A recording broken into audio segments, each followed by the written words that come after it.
Today's podcast of Hellbent for Horror is brought to you by Audible.com. Get a free audiobook download and a 30-day free trial at audibletrial.com/Hellbent for Horror. Audible has over 180,000 titles to choose from for your iPhone, Android, Kindle, or MP3 player.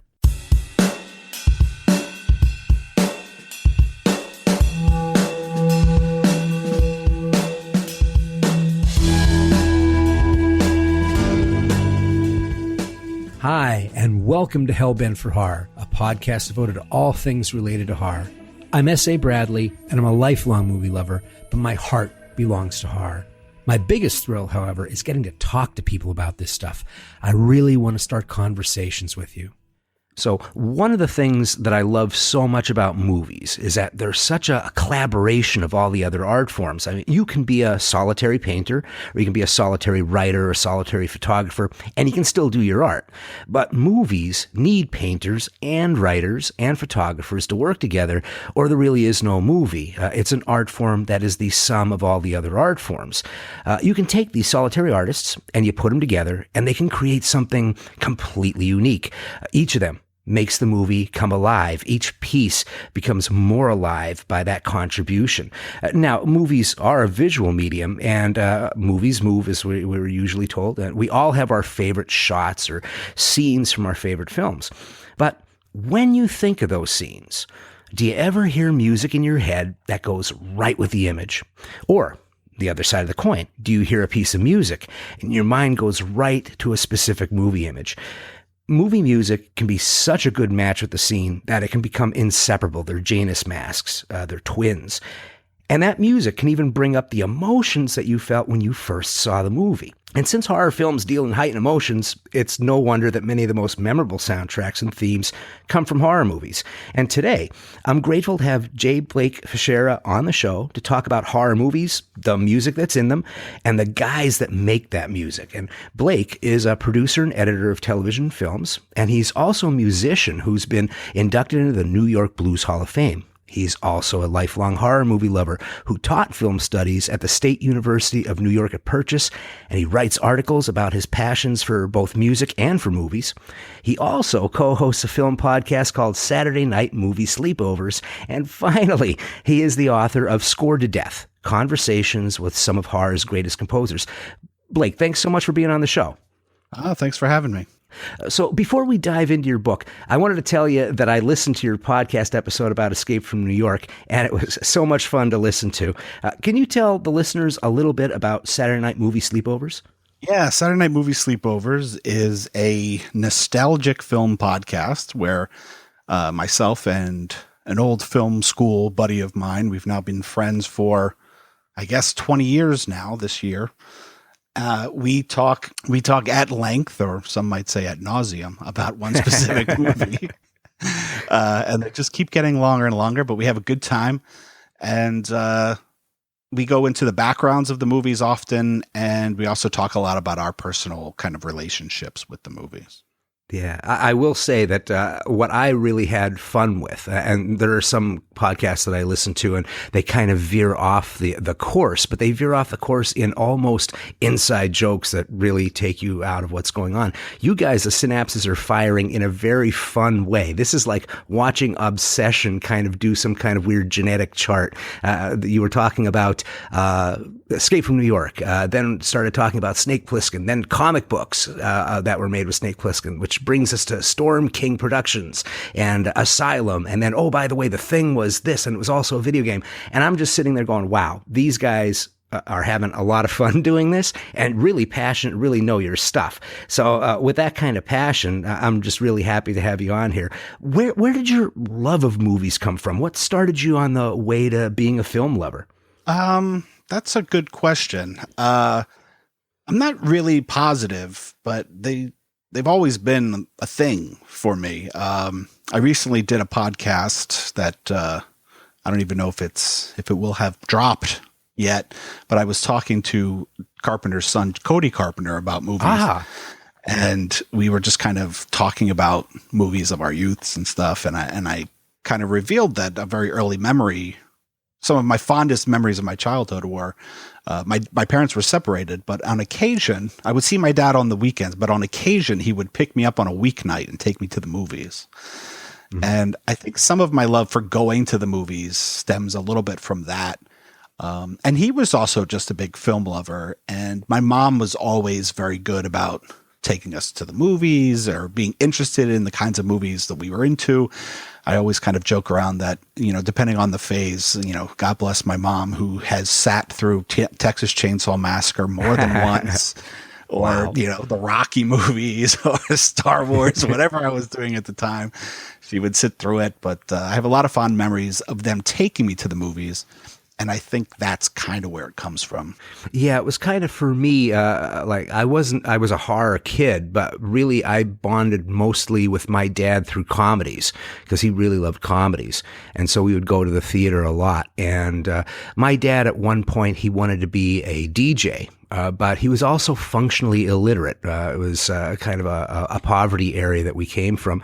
And so he was afraid he was going to have to read the weather. And literally that stopped him from doing it. But he would make little shows with me on a one-track tape recorder. And he would tell me about the people who are behind the scenes. And that kind of got me stuck on film in the first place. I was like, oh my gosh, there's more than one movie these guys get to do. They're not done once they do one. Wow, They get to do it again.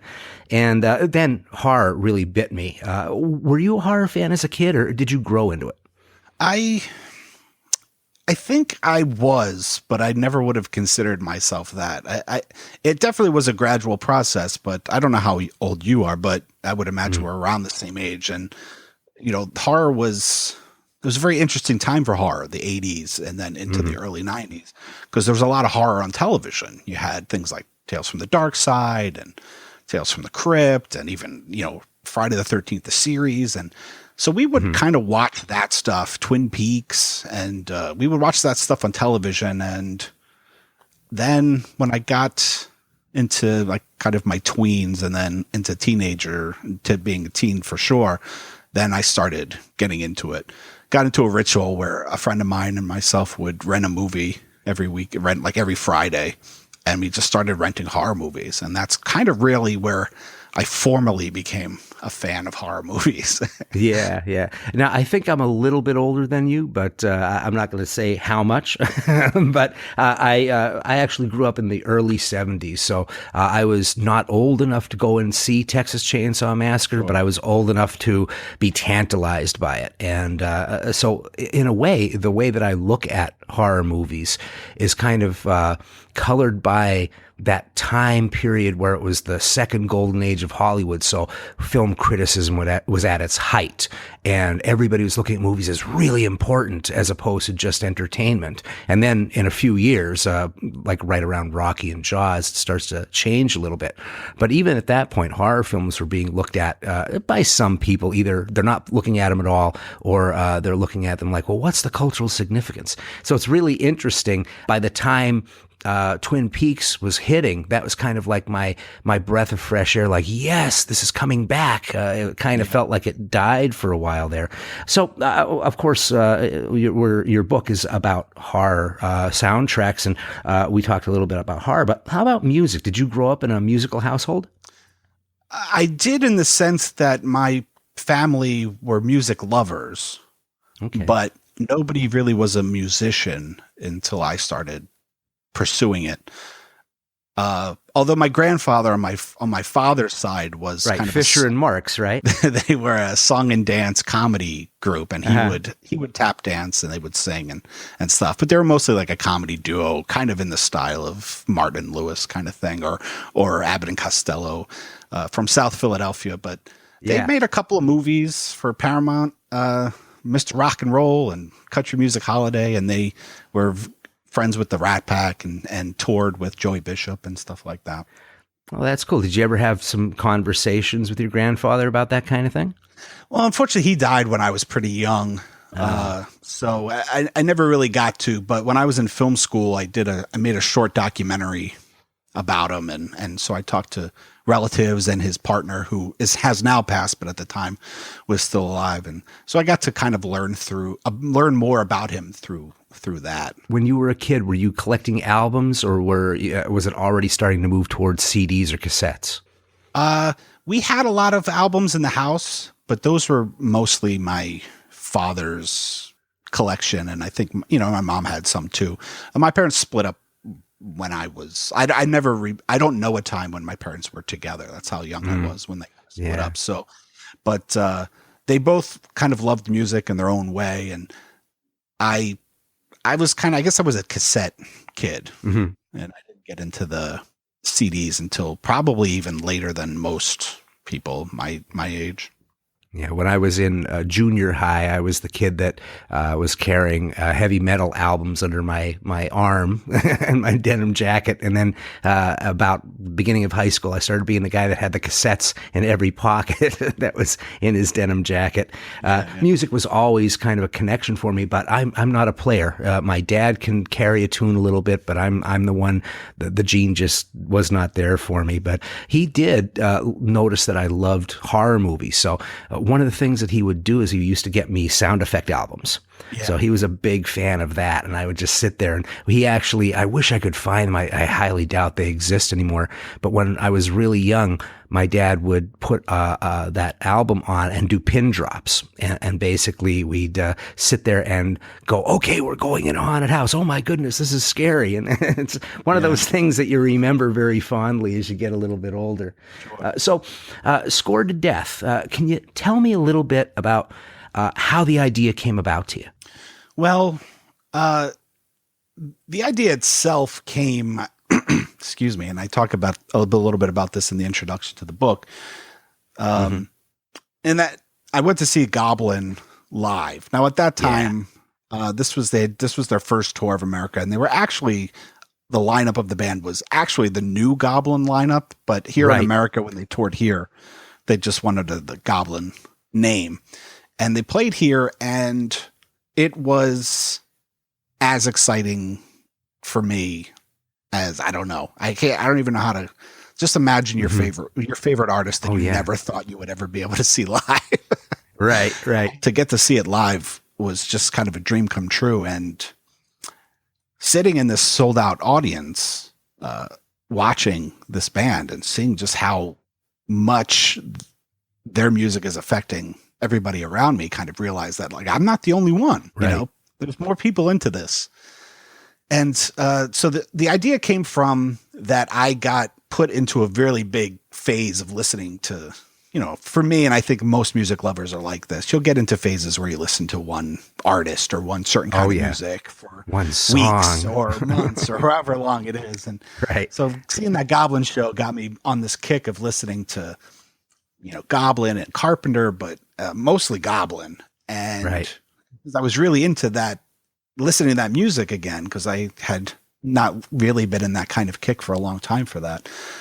I just was curious about reading about it and searched for a book kind of like the one I ended up writing and couldn't find it. At the time, there were books that were interview based about film scoring in general, and there were books about horror film music that were essay based but didn't have interviews. And I really wanted to read what the composers had to say about it, and especially the Italian guys, because you could read the Wikipedia page, but there's just not a whole lot of information about guys like the Goblin band or Simonetti or Fabio Frizzi, who did the Fulci music. So I looked for it, couldn't find it. And then there was like the conundrum. The question was, well, should I do it? And that was actually something that I struggled with for a while, because in kind of getting ideas for the book I was thinking about writing, I started reading these other books about film music. And I realized that a lot of them were, pretty heavy in music theory. Right. That's one of the things I thought as well. I'm like, oh man. And so it was an intimidating prospect, because though I'm a musician, I'm kind of self-taught and I understand a little bit about music theory, but it really is its own language, and it's not one that I'm fluent in. So there was this worry that, well, maybe it should be written, but maybe I'm not the guy to write it. and I talked about it with my friend Dave, who gets mentioned on my podcast all the time, and he's even mentioned in the book a few times. Because he's, I always kind of joke that, like, yeah, I wrote the book for me because I wanted to read it. But really, if there was one person that, needed this book, it was Dave. Dave and I became friends really out of a mutual love for John Carpenter. And that's really where it started. And we've been very good friends ever since. And he loves this kind of music. And so I talked about it with him, and we just kind of both agreed that, well, maybe it would be good to just do a couple of test interviews and see how it would turn out. And if I felt like there was more to go, then, or it was good enough to continue, then I would continue. And if I thought it was a bust, then, unfortunately, one or two composers gave some of their time that might be wasted, but maybe I can turn it into like a blog entry or submit it to a website, and it would live that way, but not in book form. Yeah, it sounds like a daunting task when I thought about it, because you have 11 guys. I'm not sure how many people you actually asked, but you go from idea to contacting them, and then, like you said, you had a few tests. How did those tests go? Well, there's 14 actually altogether. Oh, why did I say 11?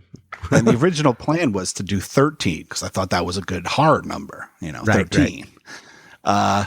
And then it just worked out. I ended up having, with the Fabio Frizzi interview, which ended up being a bit of an email interview instead of a over the phone thing, I ended up with 14. So, what happened was I had this idea of doing tests, but thinking that most people would say no, I contacted, quite a few composers with the request. And to my surprise, all of them that I contacted and I got through to said, yeah, sure. Why not? So all of a sudden I had, like maybe 5 or 6 or 7 or maybe even 8 composers saying, yeah, I'll do it.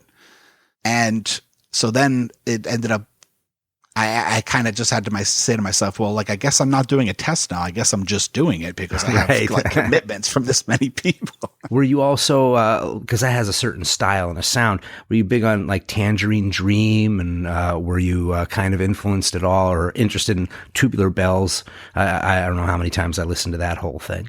Oh, sure. Yeah, of course. And that, oddly enough, not to harp on Dave, but Tubular Bells, I think he had that. We were roommates in college for a year, and I think he had that on vinyl, and so we would sit around and listen to it. And at that time, I got into the Goblin stuff and Fabio Frizzi stuff, and like Fulci's Zombie had just come out on like a deluxe edition VHS, and we watched it together, and we kind of both fell in love with that music and would like mime band, like air guitar, air keyboard and stuff to it while we would listen to it.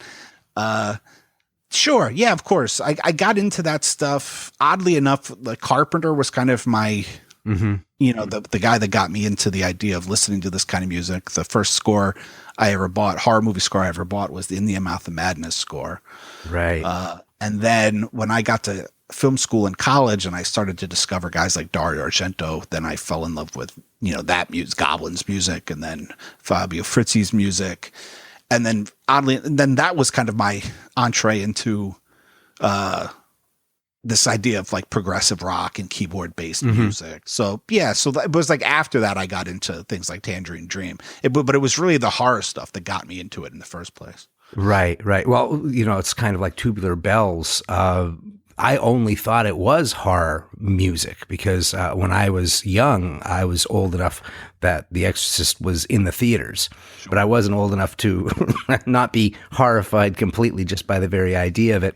So every time I would even start hearing that song, I would get scared. So it has this really primal feel to me. Yeah. And it's interesting that you, of course, talk about Carpenter. He's kind of like a lightning bolt in popular culture around horror. He's just hit on so many things. And certainly I'm going to probably talk about him a lot, but I want to make sure I give love to everybody that I can from the book, because there's a lot of really neat stuff that's in there. I had to laugh because it sounds like In the Mouth of Madness was would you say that's the first score that just made you stop and take notice, or was it just the one that you owned? You said, I got to own this one. I talk a little bit about it in the introduction of the book, and that film music was a kind of thing. It wasn't like that was my first film music introduction, but if anything, I guess the Jaws score would be really my first, having my curiosity piqued by horror film music.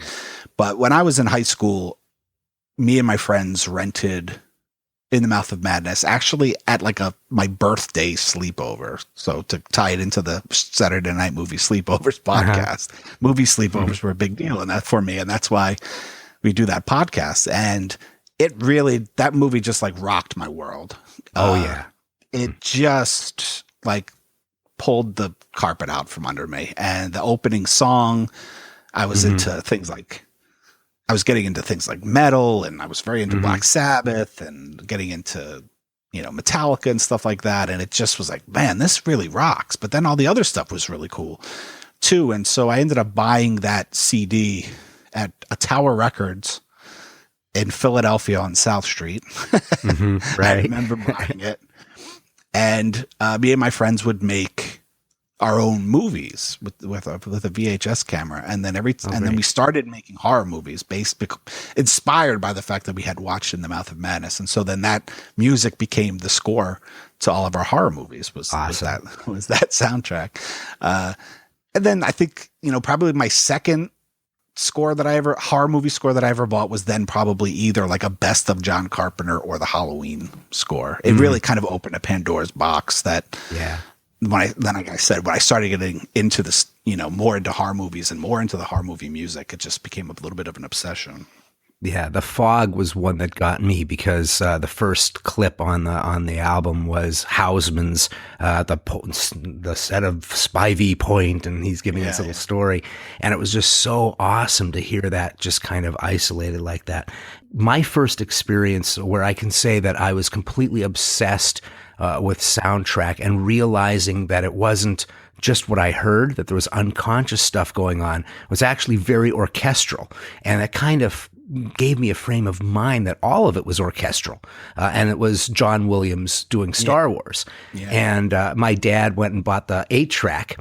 And so what a nightmare that is, because on every one of the big themes, click, it would just stop and fade out and then zoop, come on back up. But in fact, sir, there are times when I listen to the movie that I'll hear that click because of that. But that is one of the interesting things that I've learned about movies. Obviously, there's different size budgets, but I always thought that soundtracks were always done with a 35 millimeter screen. There's an orchestra in a pit.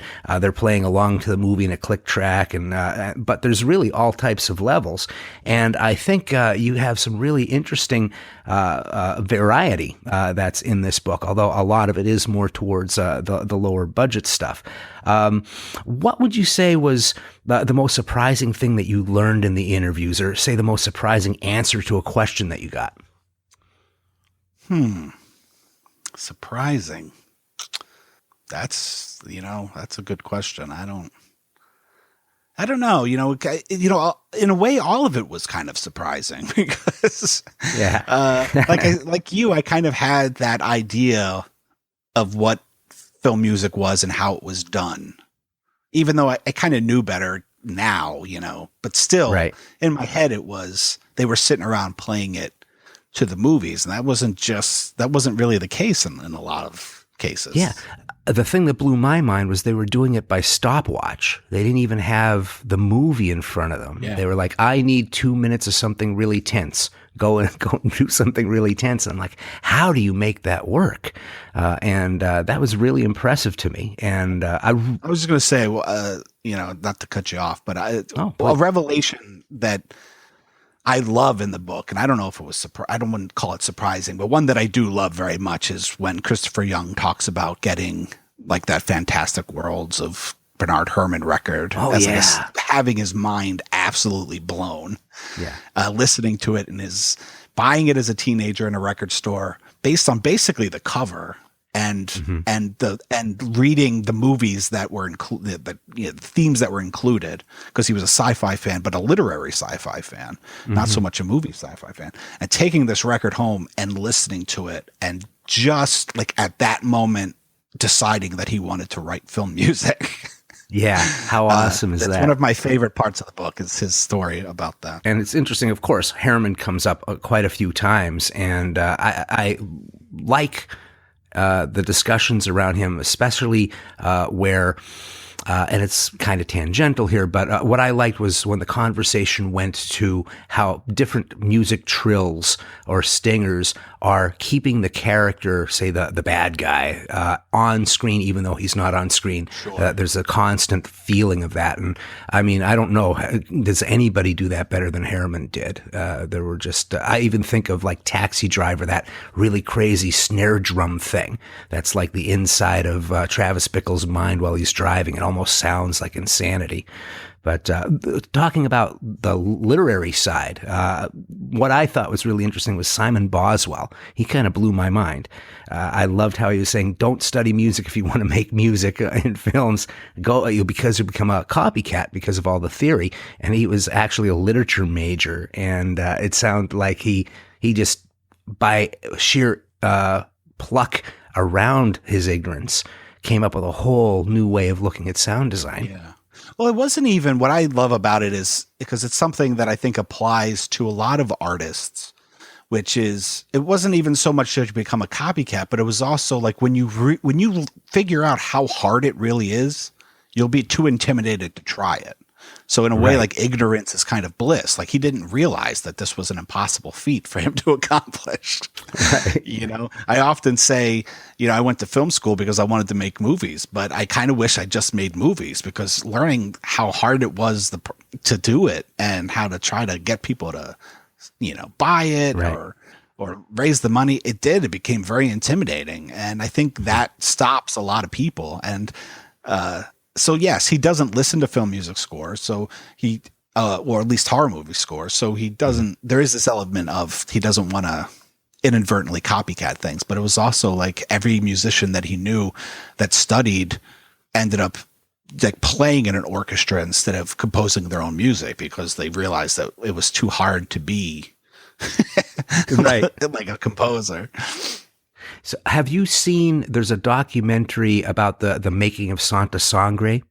It's Jodorowsky. I think it's called Forget Everything That You've Ever Seen. And then it's the making of Santa Sangre. And Boswell's in there. And Jodorowsky talks about him a little bit. And very similar stories to what he was telling you. But I really enjoyed his, I don't know if I would say he was being frank, but he has a sense of humor about the whole thing. Yeah. And he was talking about how he was supposed to make an orchestra out of like this really minimal instrumentation. Like there was one guitar that was in front of the church that was being played live. And he said, "Can you sample this and make it into like an orchestra?" And he said it just was terrible. He said it was so bad that it worked beautifully for that film. And he said now he looks at it so longingly, because there are times when he was asked to really try and fake orchestra. And whenever he tried to truly fake orchestra, and it wasn't bald right in your face, he could tell that it was just kind of off. And I really like how he seemed to go for mistakes. And of course, Carpenter said the same kind of thing. Alan Howarth, wow, his whole career kind of blew my mind. I knew a little bit about him, and I've seen him in concert, and I've seen Carpenter in concert. And I'm jealous of you because you've seen him 3 times. That must have been Carpenter something. 3 times, yeah. Yeah, I was like, what? 3 times? But I think Howarth, when he was an ex-rocker who opened for The Who in like a gymnasium at the University of Ohio or something. Cream, he opened for Cream. Yeah. And then he was in Weather Report, Joe Zawinul, which means he was a bass player. He had to know that Jaco Pastorius was there. And, all the sound that Pastorius would get off of the bass was amazing. And he's doing this synthesizer stuff. I think one of the bigger surprises to me was Carpenter being such a hands-on guy in everything else. His name can be on the script. It can be in the editing. It can be in the actual directing. But he didn't want to be on the technical side of the music. And I was really kind of surprised by that. I always thought that he'd be the guy who would be like, okay, I've got the Prophet. I'm going to play the synthesizer. You do this. But it was really the experimentation and the kind of mistakes that Howarth did that kind of gives that drive to Escape from New York and the later films. Yeah, it is interesting in that you do kind of, obviously I think a lot of people that love Carpenter would kind of think of him as a little bit of a control freak, for the lack of a better term. I don't know if that's the right term, but someone that But he just was, according to Alan, and even according to him in his interview, like he just was not interested in the technical side of it. He just wanted to show up and play. And he just kind of told Alan, just make sure you hit record. Right. Yeah. The big relax. Give me the sounds I want and hit record. And so Alan was very much an engineer, but then, especially in the beginning, but then started kind of filling in a lot of, I guess, the orchestration for a lot of those stuff, because he was a musician too. Right. I loved the Simon interview. I kind of, when I started doing the book, I was kind of worried that people would look at it, and of course people would be like, well, why didn't he interview this guy? And why didn't he interview that guy? And why would he interview this person? And of course there were other people I would have loved to have included in the book, and it just didn't work out for whatever reason. But a guy like Simon is a perfect example of, I've really wanted to kind of cast a wide net and have a variety of different kinds of people working on different kinds of film so that I would get different points of view. And Simon is kind of the quintessential. Also, Tom Hodgdu from Tom and Andy is another one of those guys. Yeah. Have completely unique points of view on the art form because of their backgrounds or how they got into it. And especially Simon being, a guy from London, but working for a long time, primarily in Italian cinema, I wanted to get kind of an outsider's view on the Italian filmmaking and music for Italian film process, as opposed to just the Italian guys. I wanted to see what this guy who's the outsider looking in at this process, what he would think. That's a funny story too, because he's just kind of, not only is he an outsider, he's like truly an outsider. Isn't when they're going for Santa Sangre, they're getting in touch with him, they think he's in Rome, like, oh no, he's down the street in London. And they're like, what, really? I thought he was over there. It's great that you got that outsider point of view from him. And like you said, he has a very good sense of humor about it all and an honesty about it. And he's able to look at some of it and say, well, that's not my best work. I don't really even like that one. He doesn't have an ego about a lot of it. And so his interview is, I always say I don't really have any favorite interviews, because honestly, I'll say it about one, and then in my mind I'll be like, well, but this one's good and that one's good, and all of a sudden I've named them all anyway. But I'm very fond of Simon's interview in that he is so kind of honest, and just his point of view, everything is very interesting. When I was in London in the fall, I got to go and hang out with him a bit. Oh, wow. Have coffee with him and chat. And he's just a really fascinating and guy. I mean, they all are, and they're all super nice. I mean, the fact that they would all lend time, sometimes more than one interview, or, hours. I think the Christopher Young interview might be a culmination of almost 4 hours of us chatting.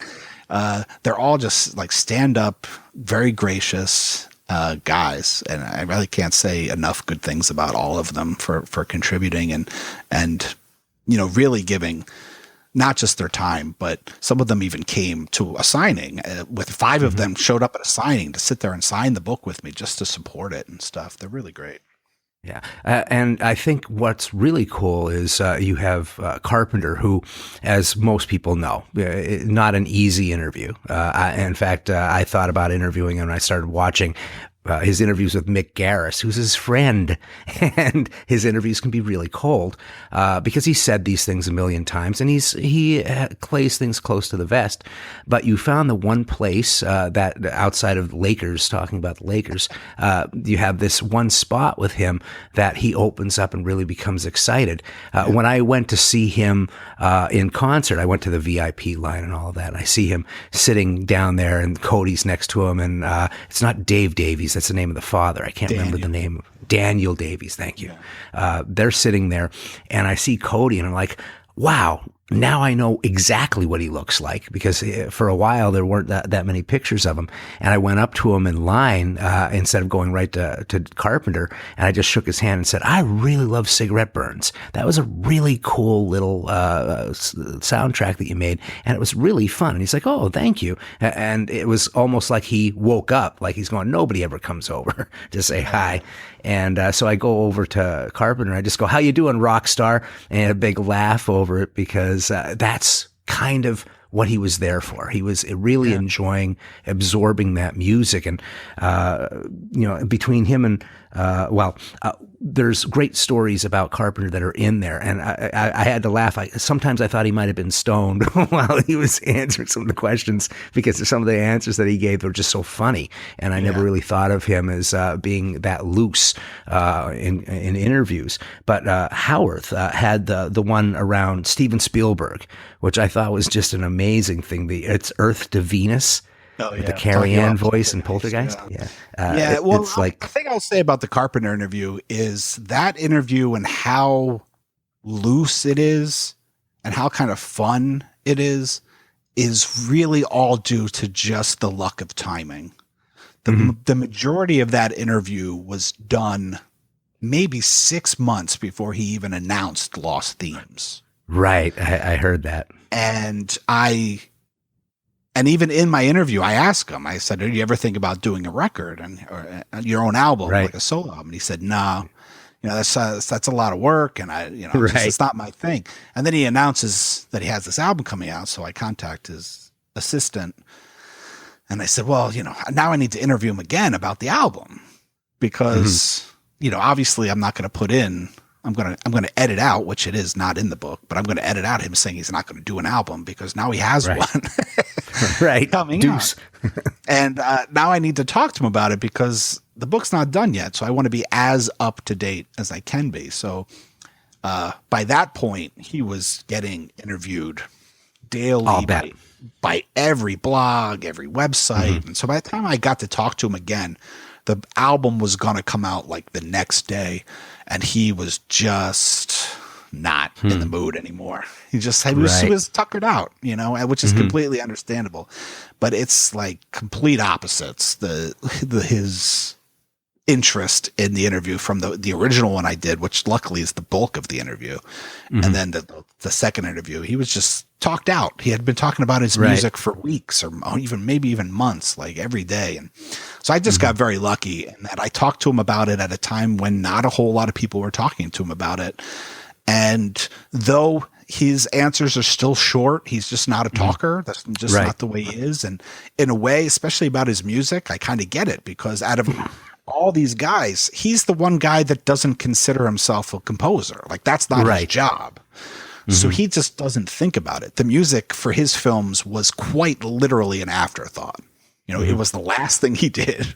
Right. and elegance and simplicity, which is, I think, why they work so well. I think what really hit me with the interview with Carpenter was how he sounded youthful in a way and unguarded in certain spots, like when he was talking about the Catermass films, James Bernard, and how that he would use seconds and sing the movie title, and that's where he would come up with the theme.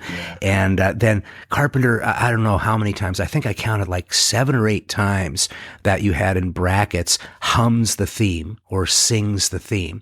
And that's just so really cool, as opposed to being in the head. He's actually in the throat and in the heart. And that was something that I was going, wow, that's really fun. You caught him in a way that I thought was really interesting. And since you've seen him 3 times. Yeah. And the fact that he and I laughed so much was like the coolest thing. And I remember my editor was even like, can we edit out? I'm going to edit out the fact that you write like we laugh or he laughs. I was like, well, don't edit them all. He's like, no, people get the point. Like, I had written like every time we kind of shared this, a laugh at something was in there. My editor's like, they get it. They get it. You don't need to write it every time. The Howarth interview is a beast.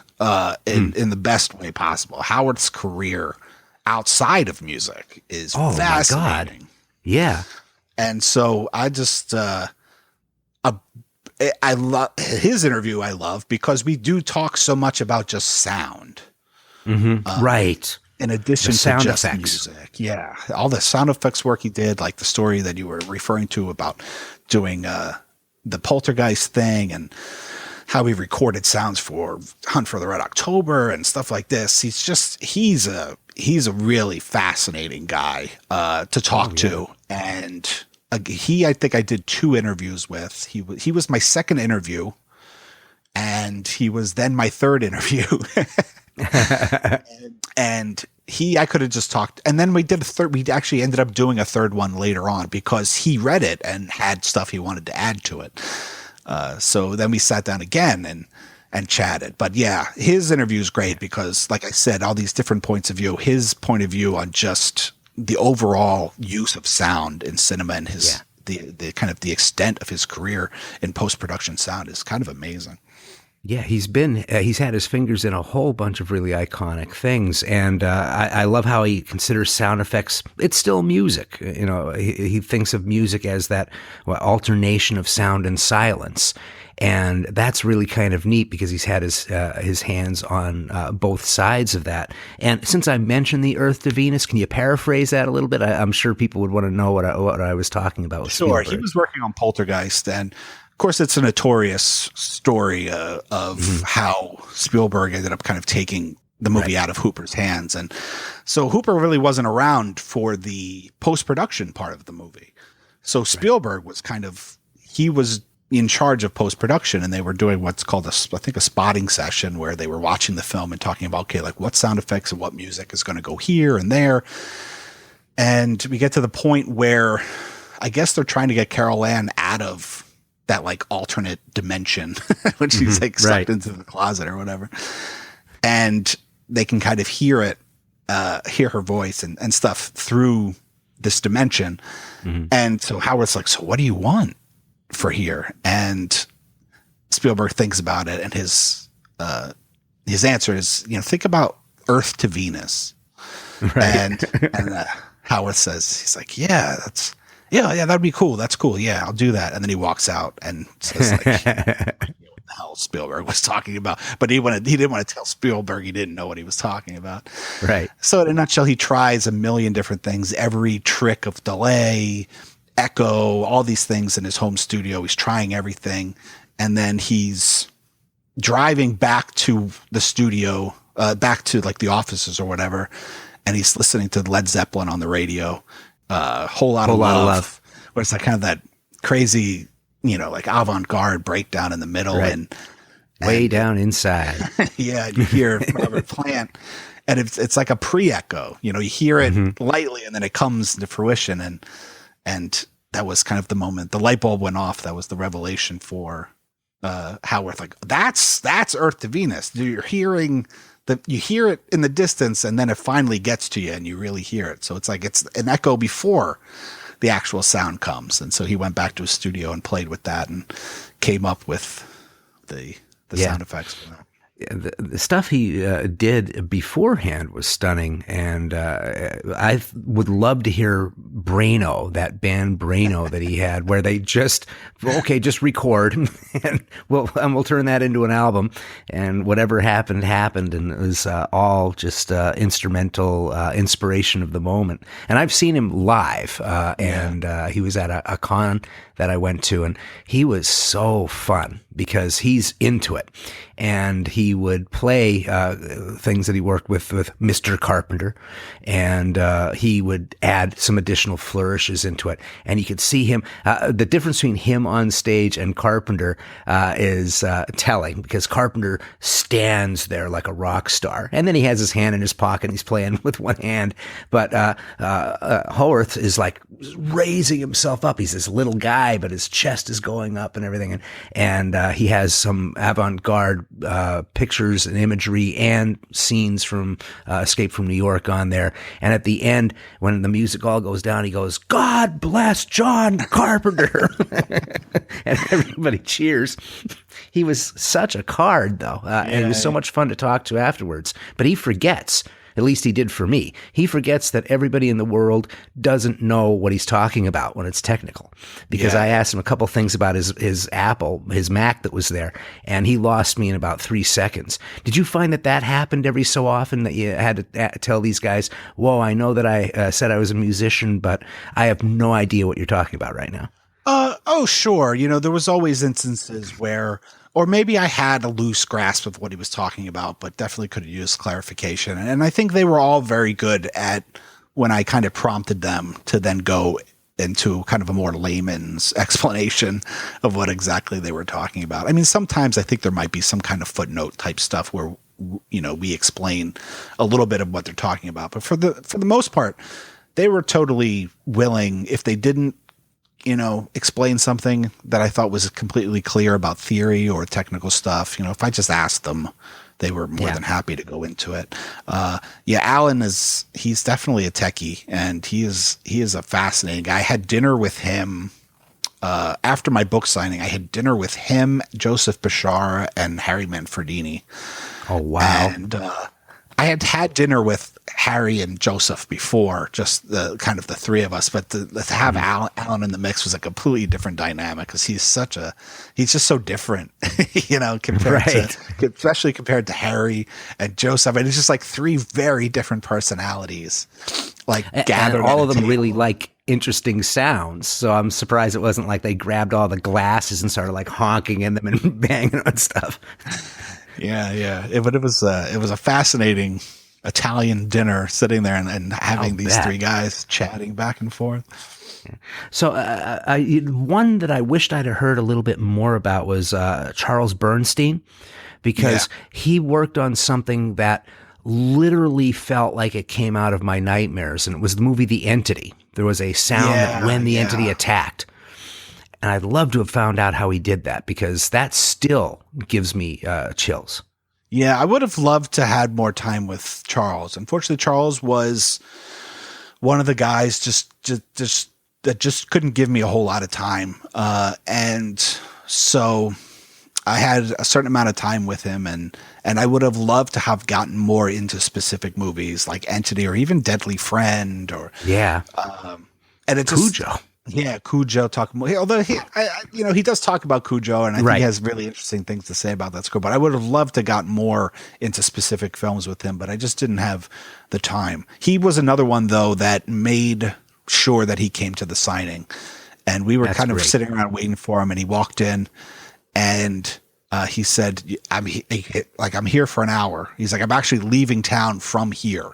He's like, "But I wanted to make sure that I stopped in, and I supported you in the book. So, let's sit down and start signing so we can get everybody done." So the minute he got in, the five of us, it was myself sitting next to Charles, then Joseph, Alan, Harry, and Christopher Young. And we just all sat there, and people just filed through, and we signed. And Joseph I get along with really well, and I think that has a lot to do with that we're closest in age. Right. And Joseph, before we sat down, we were looking, because the table, before we sat, the table has Christopher Young sitting here, and placemats for, and Joseph just looks at the table, and he turns to me. He's like, "You know what? I just need to thank you." He's like, "These guys are my heroes, and I'm sitting among them here as a peer of theirs because of your book." I think it's great, and why I think the book is really interesting is it's not only like a no-brainer on the listener's side, where we're like, oh, wow, why hasn't this book ever happened? But it's like a book that had to happen for these guys too. I mean, you have all of these people showing up to book signings. They're passionate about what you've done. And obviously, you did really good work in their minds, because they wanted to support you so far. And it's great, and also very telling, that these guys in a business that's not that super big didn't really know each other, or they may have met in passing, but they never really spent time together, considering the kind of things that they do. Yeah. And one of the things that I noticed, I think I mentioned before, that Herman gets talked about quite a bit, but there's also another little thing that gets talked about a couple times, and that's Gone with the Wind, the theme to Gone with the Wind. Yeah. And I thought that was really, really interesting, and especially for me, because I'm over on the West Coast now, but I grew up a little north of Philadelphia, and I used to get WOR-TV when I was a kid, and they had the $1 Million Movie, and they would play the sound of Gone with the Wind. And the funny thing is, I don't have a image that comes up of "Frankly, my dear, I don't give a damn." What I get is a sense memory from that. I get a sense memory of my parents' carpeting between my toes whenever I think of Gone with the Wind. Do you have any memories that are just caught up in movie scores? Well, another thing that gets mentioned slightly in the beginning of the book is there was a period of time when I was very young, and it's probably a very early memory for me because I was really little, where I deemed it like mandatory listening that every time we got in the car, my dad had to put the tape on for Superman the movie. Yeah. And so we listened to that every time we got into the car. The Star Wars score, I still have the exact piece of vinyl that I had in my household since before I was born. I still have that exact record, and like I said in the book, I've carried it to every place I've ever called home.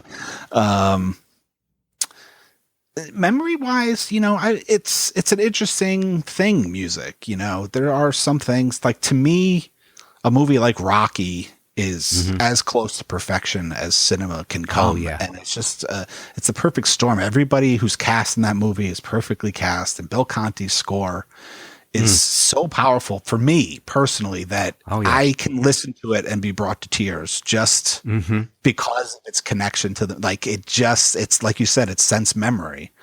And when you get to that kind of that fight song, and it gives me chills, and it literally will bring me to tears just because of its connection. Yeah. It's so strong to that movie in my soul. Yeah, it hit me again just when you were saying that, because what I thought of was, people forget that Rocky grew into something, and it played in Philadelphia where you were, and up north it was there, and it was in New York, and it got good reviews, but it played in the small theaters. So it was playing in one theater in my town. And we're watching this movie, and we've just been through everything up to 1975 that's been in films, and not too many happy endings. And you're watching Rocky, and it's not happy. 3/4 of the movie is really not that happy, and your heart goes out to this guy. And when that bell hits, Conti's bell, when Creed goes down, grown men, I'd never seen it before, getting up and screaming. I literally just got a chill. I listened to you talk about it. It was like, boom. I remember after the movie ended, people were sticking around in the theater, just like not hugging, but just enjoying each other. And I walk outside, and there are men in their 30s or 40s running down the street like there's an ice cream truck. The movie just got into people's souls. And so much of that, I mean, the movie does such a great job. Alvinson really does a fantastic job. It paces itself really well towards the end. But that music really just is truly galvanizing. And I associate it with Philadelphia. I hear that. It's Philadelphia. Yeah. For me, when my mom got remarried when I was 9 or 10.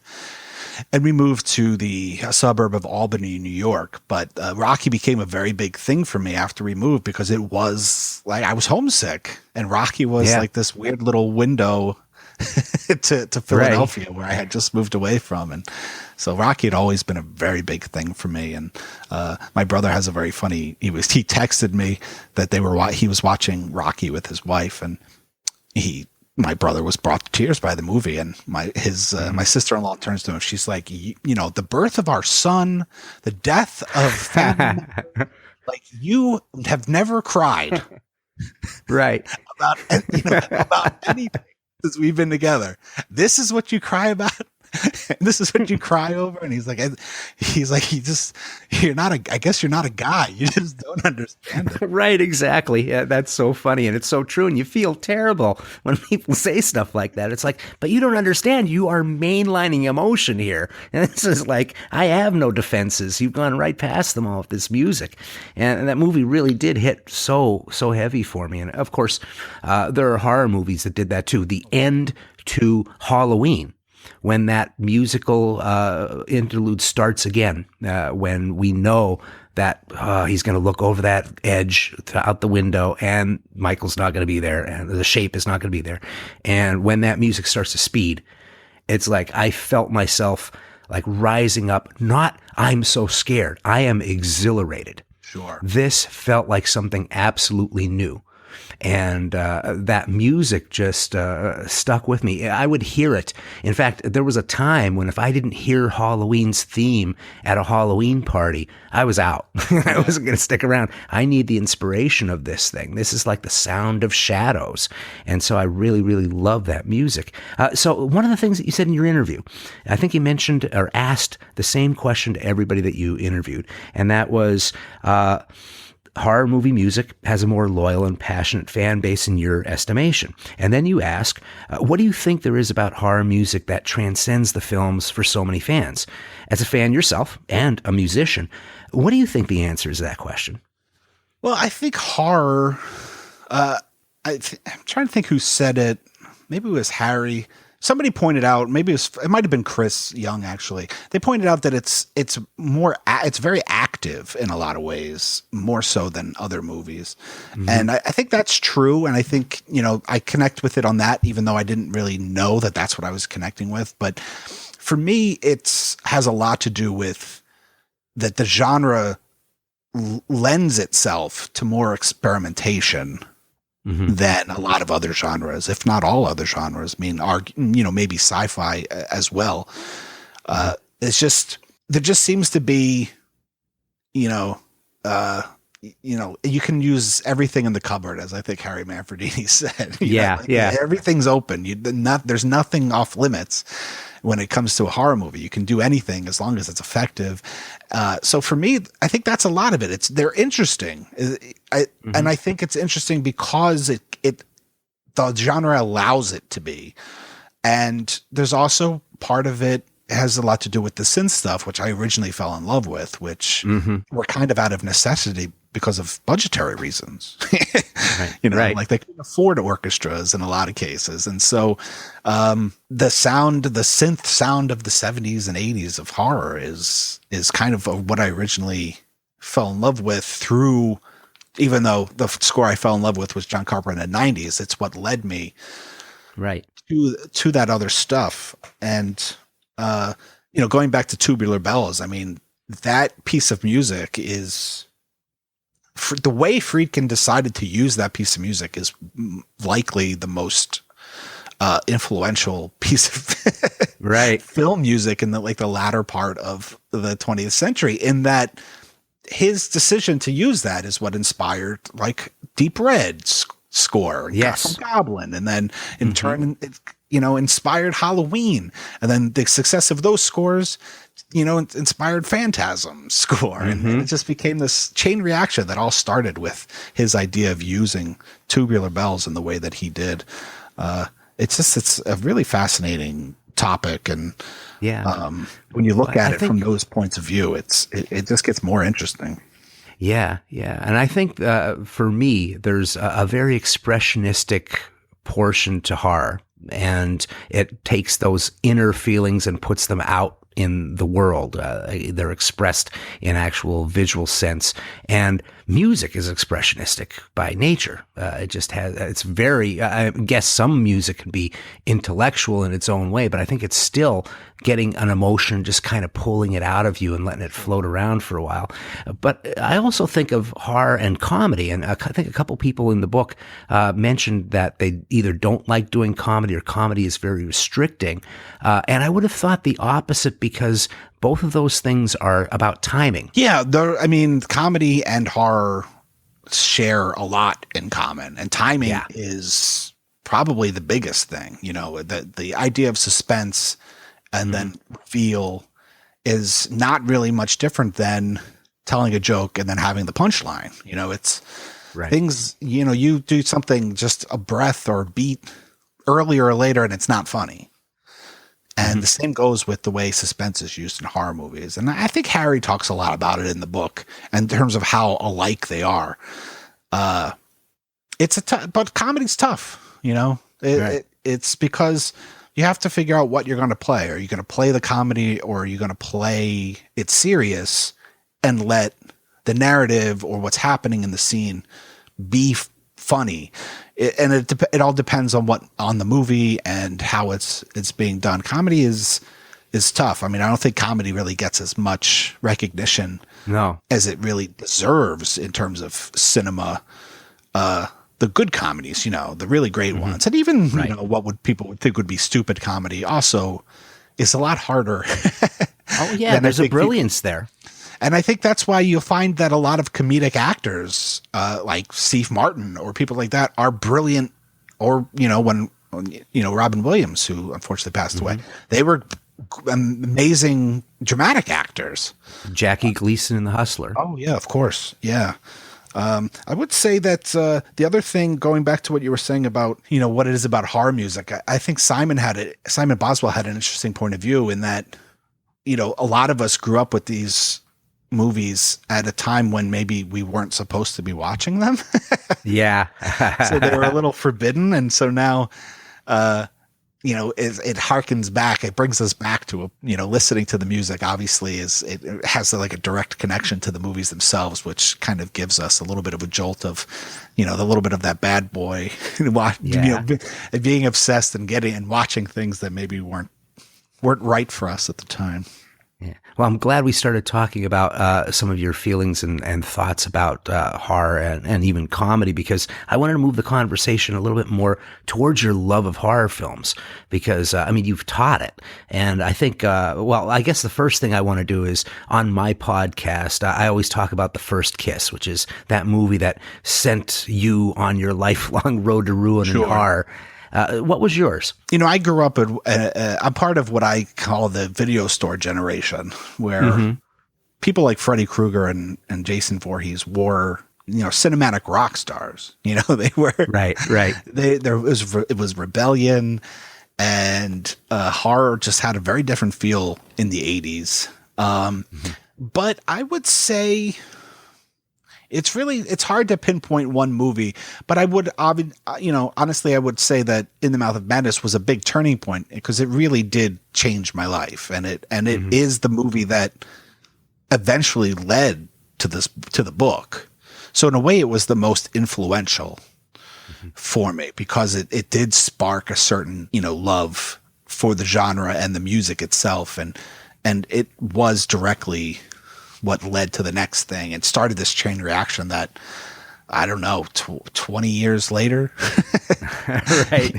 Led to my working on this project that has become, the thing I'm most proud of all the achievements I've done I've had, which is this book is probably the thing I'm most proud of.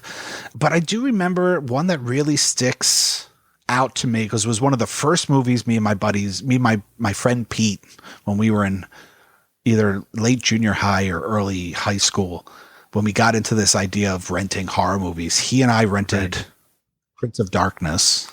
And it was one of the first ones we rented. And it just, it was a big start. And then there were horror movies when I remember them, but I would say either Prince of Darkness or In the Mouth of Madness were the ones that really were the big, like the iconic turning point movies. Yeah.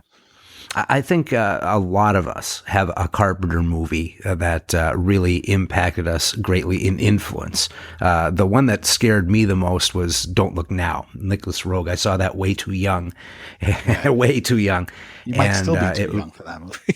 Right. Yeah, I know. It's one of those movies that if you say that you've watched it more than 5 times, you start to have to go for counseling just for doing that. But it's really interesting. But the movie that I think probably influenced me the most, even though I really got to where I'm drawn to Nick Roeg films, but Carpenter's Halloween really, it was what it kind of stood for. It kind of felt like horror could look really good and be really suspenseful, and it didn't have to cost a lot. And this long-haired guy came in, and his name is all over it, and just felt like, hey, this can be respectable.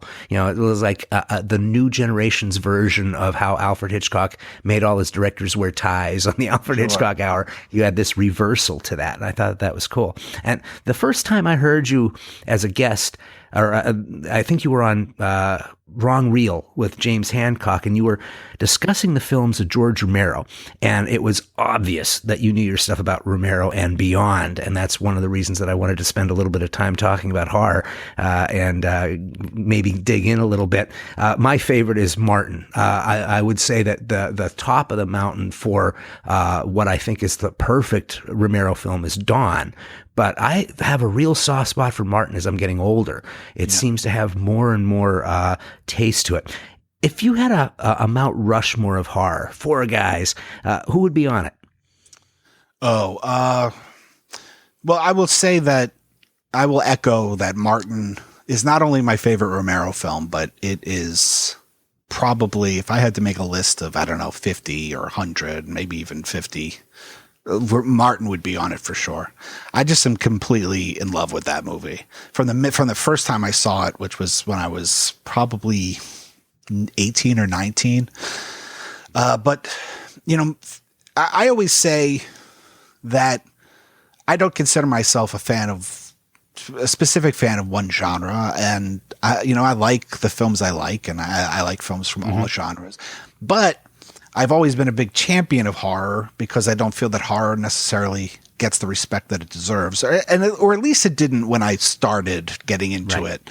I think that is changing in a lot of ways. But I do gravitate towards horror filmmakers, and that's just a fact. And so John Carpenter is by far, one of my favorite filmmakers of all time. I am also as in love with the films of David Cronenberg, Dario Argento, and let me think, if there was a fourth one, who would it be?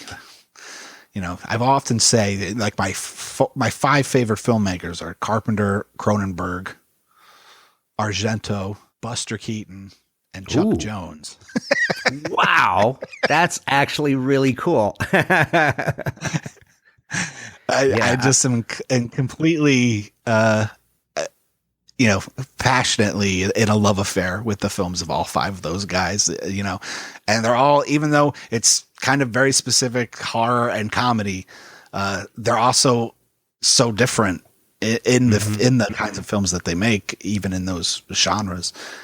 I don't know. I love Romero, but I wouldn't consider Romero, I wouldn't consider myself a diehard Romero fan. I have a lot of love for Night of the Living Dead and Martin. I have a lot of love for a lot of his films. I honestly, I don't know 1/4 person. That's fine. I don't want to be a drag, but no. And actually, I'm worse than you if anybody asks me questions like that, because I am like the worst at coming up with lists. I can't stand when people have asked me, what do you think is a perfect horror film? I'm like, perfect. I could lose it. And yet I know Jaws is probably a perfect horror film in my estimation. But get me to say that just off the cuff, I kind of lose it. And that's because I'm a movie lover. I'm a movie lover first. My heart goes to horror, but I've watched all sorts of films. And there are times when I forget who I love until somebody brings them up. And it's like Buster Keaton. What a perfect guy to bring up when we're talking about, well, of course, he didn't have music. It was being played on Wurlitzers and everything around the stuff that he was doing. But talk about using the image to propel a story nonstop. And I mean, of course, the daring duo is the kind of thing that you think of with him. But what do you think fuels the fascination that you have with horror? Since you do vacillate a little bit more towards horror, like for me, I look at it as that redheaded stepchild as well. And I've always thought that it had an energy that was just as worthy of critical assessment as any other type of film. But what kind of thing fuels you? It's not something I've ever really thought about. I would say that in a weird way, it's out of circumstance in an odd way of just when you see things. I was, right. I have a Twitter account for the book. And I talk to some people on there, or we tweet back and forth, or we'll private message. And I was talking to somebody, private message, who's 19, who's very into horror. and they were telling me about the kinds of things they were into and the stuff they liked. And I said to them, I said, you don't know. I said, I'm so excited for you because you don't realize it, but the movies that you fall in love with right now will be the movies that you love for the rest of your life. Yes.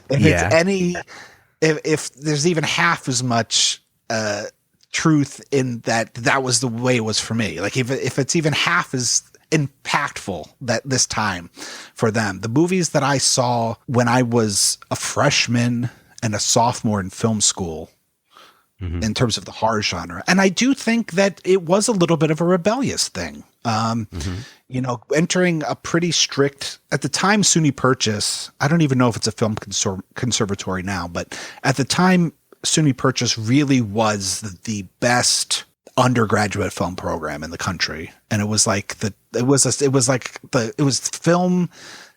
was film school's like greatest secret was, right. was SUNY Purchase. And when I did it, it was right at the tail end of kind of that amazing era of how great that program was. We shot on film, we edited on Steambex.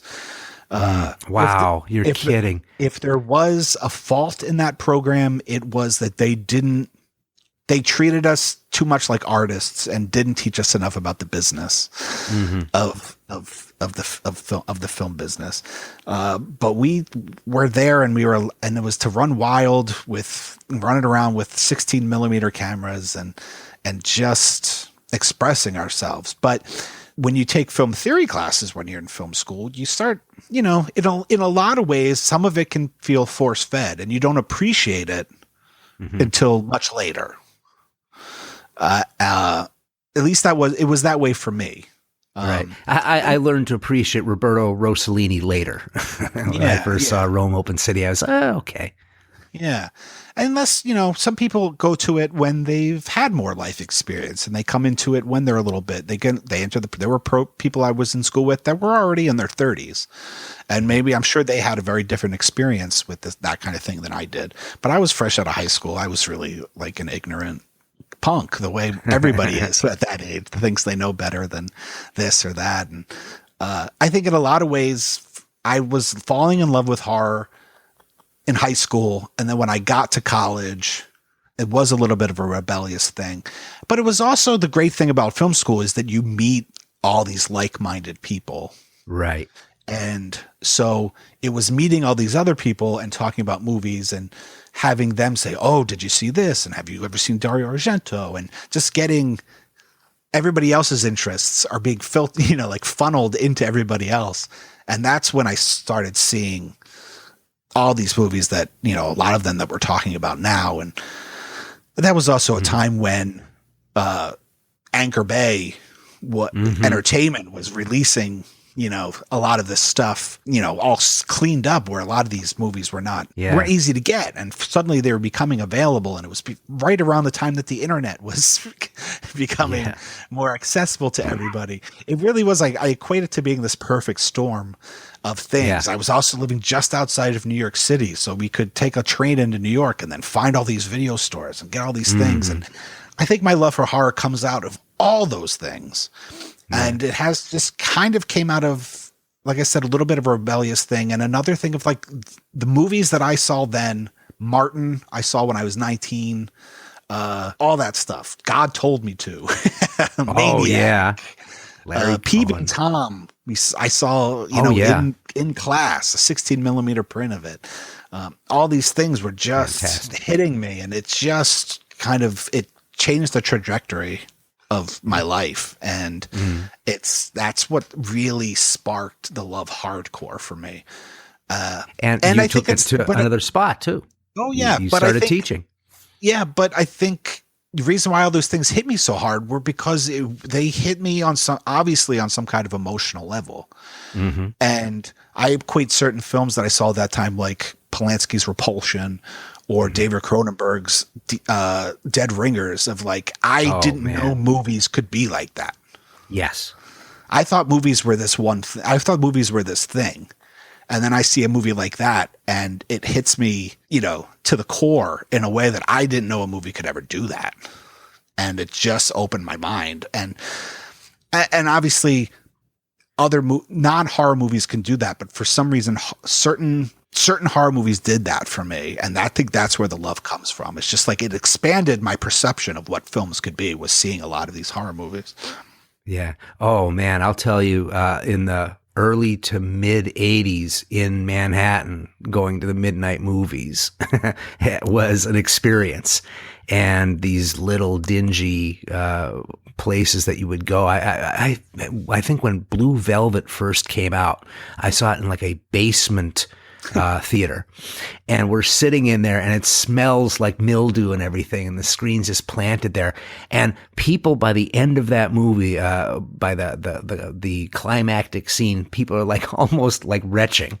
It's a part of the scent of the place and the images that had just been buffeting us. And if you look at Blue Velvet now, it's still pretty heavy duty stuff, but it was truly transcendent at that time. It was something that was really outside of the borders of what you normally would see in a film, and done in such a way that it was energizing when you got out of the theater. And I always think of, before they really changed Times Square, I always think of Blue Velvet as one of those movies that I just quintessentially put to that place. And you mentioned how you get this, and this is why I go to conferences, and I love to talk to people, and I love talking to people who are new to horror, and they're just starting to come into it, because there's this pleasure that I get from going, oh, wait till you watch this. I am so envious of you. You've got a decade's worth of stuff to catch up on if you want to. And you went and did that with film school. So tell me a little bit about what you taught or what you showed. Well, I got a friend of mine actually who I had gone to school with, was asked if he could fill in on a class. He was the more studious person. His name is Chris Funderburg, and he's part of Pink Smoke, the Pink Smoke guys. And Funderburg, Chris and I were as close of friends as anybody could be at that time, and he got asked to do it. He was the more studious of the two of us. Not to say, not to. And I don't mean that any kind of, I don't know. I don't want to offend him. He's right, also a gotcha. very talented filmmaker, but out of the two, he's the best. He's the most well-read out of all the people I know. So I think when this opportunity came up, he was the one that people thought of, and he couldn't do it. And it ended up being the guy who was teaching the class for something happened, and he couldn't teach it last minute. Like a week before it was supposed to start, all of a sudden they didn't have a teacher for this class, and they had a ton of students signed up for it. And it was a summer course talking about the history of horror movies. And Chris said, I can't do it, but who you should ask is Blake. If you're going to have somebody teach about horror movies, that's the guy you should have do it. If I can't do it. So I went in and I talked to him, and the first year was interesting. It was a summer course, so it was 2 times a week. So it was the same amount of time, but split into half the amount of actual weeks. Okay. And I had 1 week to prepare the class, prepare everything. Like I said, it was starting 1 week from basically when I got the job. I think they let me see the previous guy's syllabus for the class, but it was just a kind of this whirlwind thing. Very interesting thing about that class was, out of, I don't know, I want to say 36 students, maybe, like 35 of them were girls. Oh, really? That's awesome. Maybe 34. There was really only 1 or 2 guys in that class, and the rest were all girls for some reason. But it was fascinating because, especially back then, horror for the longest time was considered very much a guy thing. Of course, yes. So it was interesting. Now, I was not teaching to film majors. I was teaching to liberal arts students and continuing education students. So people that were maybe a little bit older and going back to school. And in a lot of ways, when you're teaching this kind of class to those kinds of people, it can be difficult, because a lot of these people are just taking a class to get however many credits for watching movies. Right. It's not necessarily a passion. Right. It's a blow off class. And I was kind of aware of that. You obviously showed some movies. I'd love to find out what you showed and what the reaction was, because I'm interested in a different generation looking at some of the movies that you might put out there. Now, of course, I taught it for 3 years. So I kind of fine-tuned that list every year. I'd see what kind of connected and what didn't connect. And one of the more interesting stories about that, at least I find it interesting, is one of the films that I showed was the Takashi Miike's Audition. Oh, wonderful. That's what a great, for 90% women. Oh, that's awesome. And maybe this was 10 years ago. Uh-huh. So it was right around the time. What I find interesting about it is first year I taught the course, I showed that. It was around the time that Japanese horror was having a kind of a big wave here in America. So I wanted to touch on it because it was timely, and it was the beginning of for lack of a better term, the torture porn type stuff. And Saw was still new, and High Tension was still, that was still kind of new at that time. And so I wanted to show this movie. And the first year I showed it, maybe 1 or 2 people, 3 people had heard of it, but nobody had seen it. Right. And I showed it, and it just blew their minds. Oh, no kidding. They couldn't believe it. They're like thinking of The Grudge. This might be like The Grudge, Japanese. See that? It's like, whoa. Second year I taught the class, I'd say about half the class had heard of it. Maybe a quarter of the class had seen it. And again, it blew their minds. Same reaction. There was maybe a handful of people that had seen it. Some people had heard of it and been like, oh, I've heard of this movie. It's fucked up. Third time I showed it, more people had seen it and everybody had heard of it. And the reaction was especially from the people obviously that hadn't seen it was like, that's not so messed up. Right. Just in the span of 3 years, like the collective consciousness of that and awareness of that movie, it just in 3 years had changed so drastically that it blew 2 years earlier, even 1 year earlier, blew these people's minds. And then a year later, we're like, what was so screwed up about that? That's not so bad. So the following class I brought in Takashi Miike's episode of Masters of Horror. Oh, the imprint. And I showed them the torture scene from that. Oh, I was like, okay, I was like, all right, that wasn't screwed up. Let's watch this. And then one of the girls was like, yeah, that's what I was expecting from the last one. That's awesome. Yeah. That's really that's a strong cup of coffee right there, imprint. Yeah. Wow. Visually amazing, just like everything he does. But so these, how many films did you show? Are you telling me that you started with Audition? What did you end with? No, that was towards the end of the class. Okay. I think the first year I started with there's a great documentary about Universal Horror that's narrated by Kenneth Branagh. And I just didn't have enough time in the class to cover everything that I wanted to cover. And I thought in a lot of ways that would be a good way kind of to get everybody up to speed. Because a lot of what I was trying to accomplish in the film was also looking at art in general about what it says about the time that it was made. So that documentary does a very good job of talking about how a lot of those things, a lot of the Chaney movies and the German Expressionism movies, all those are things that are coming out of, war-torn worlds, oh yeah, especially Caligari. Yeah, or coming out of World War I, all the deformities that exactly the ugly laws with, the ugly laws and things. Yeah, so that was a good way to kind of get everybody in the mood, I thought, and also give them a kind of a general understanding of kind of where the genre had started in cinema. I did show Bride of Frankenstein the first year. That was maybe one of the first movies I showed.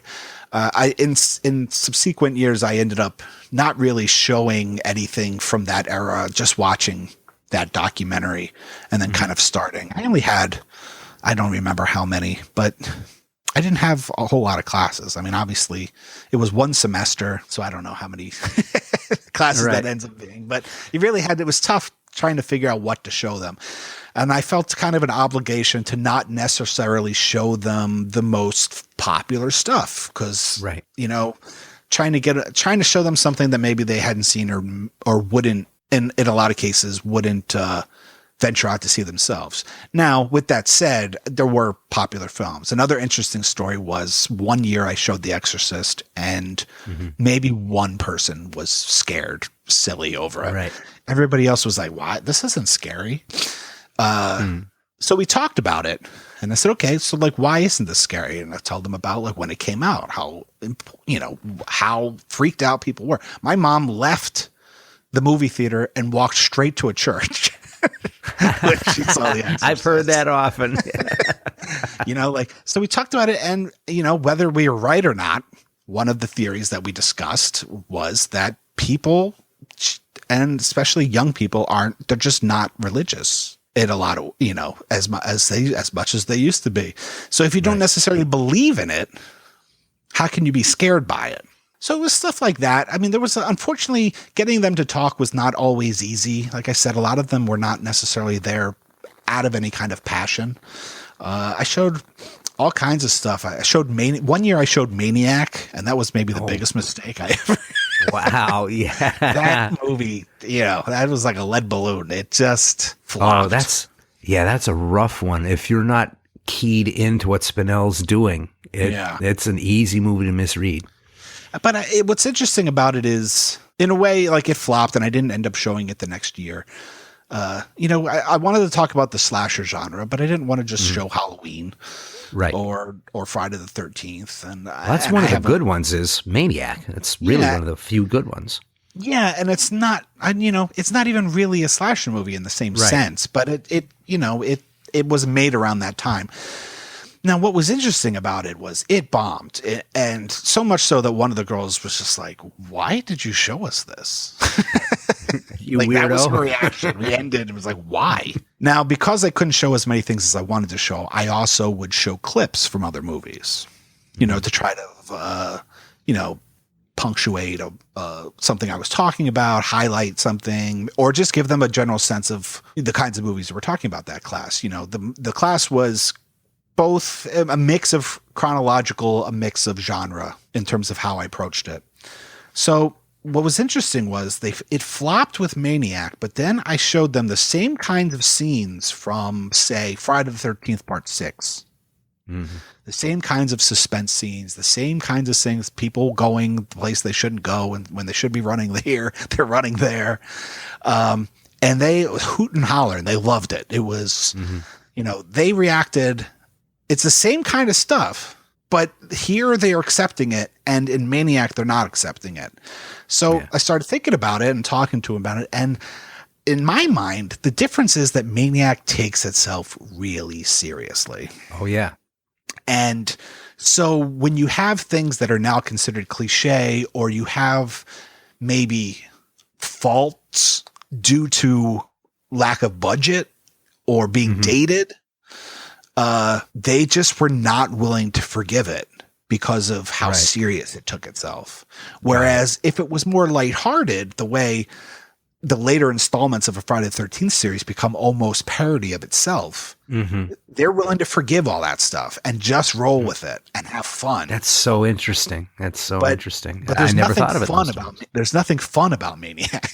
No, not at all. That's one of the reasons, I don't know if it means I have a lot of German angst in me, but that's one of the reasons I like that movie so much, is that it sticks to its guns in such a way, and it doesn't make this fun to watch. It's not supposed to be.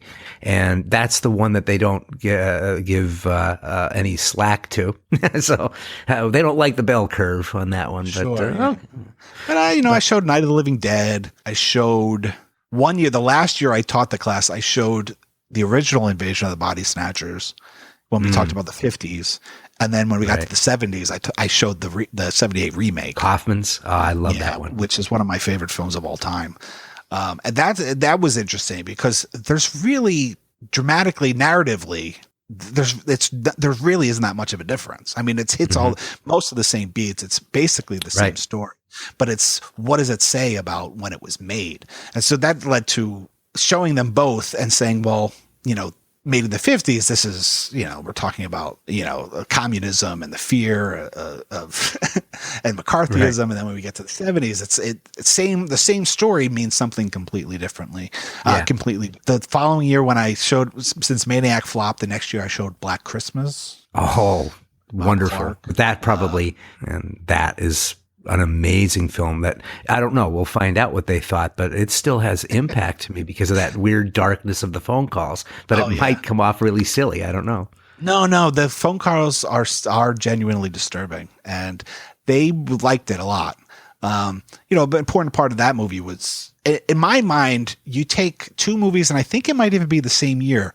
You take Texas Chainsaw Massacre and Black Christmas, and combined, they kind of create all the conventions that then become the horror genre. You have that's very interesting. You kind of have like The Last Girl and Sally, and and then there's so many things going on in the POV and Black Christmas, and the phone calls coming from within the house, and so much of it. So much. You take those two movies that come out, 3 or 4 years before Halloween, which is kind of considered like the landmark, the beginning of the slasher genre. These movies were kind of covering that ground in the same year, and combined, they create all these conventions. So watching Black Christmas, that was big part of it for me, was kind of saying to them, slasher films. That's actually pretty interesting. I like your idea on between those two films, the classic idea of pretty much everything that was happening in the 80s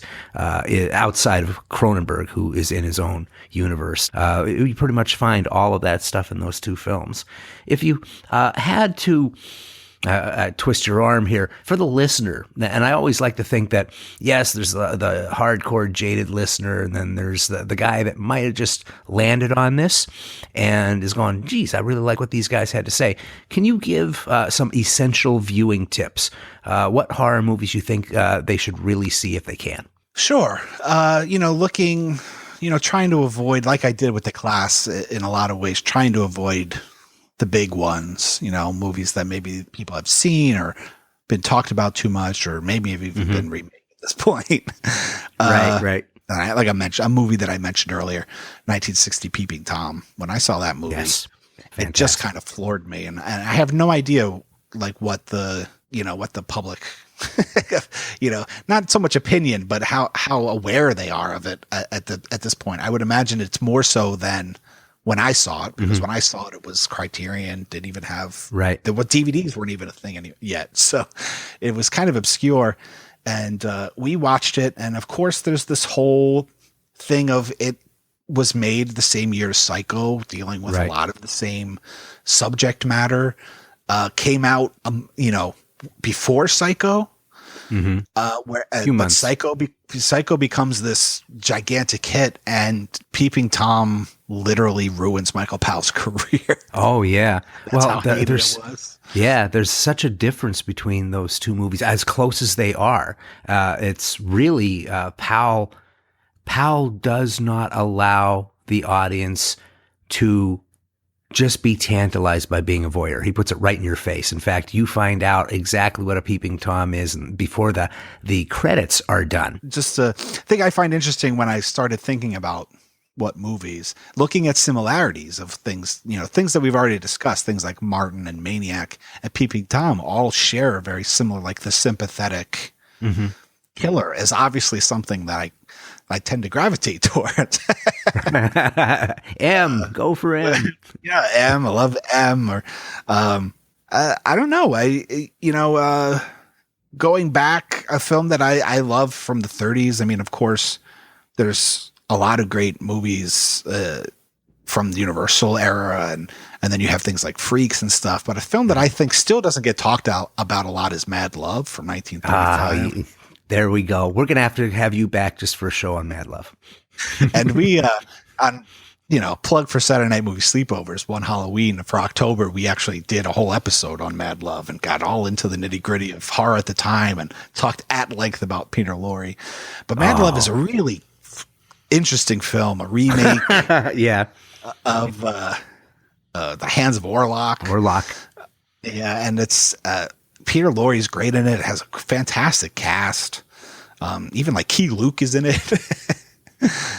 And Colin Clive, who everybody knows as Dr. Frankenstein. And just the, of course, there's the big set piece where he puts on this costume to kind of trick Colin Clive. And it's just...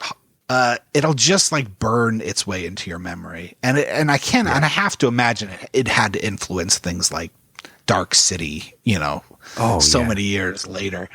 He's got this, he's wearing like a fedora and these crazy goggles and this crazy contraption that's like a back neck brace, because he's supposed to be this guy who's been decapitated. He's pretending to be this guy that's decapitated.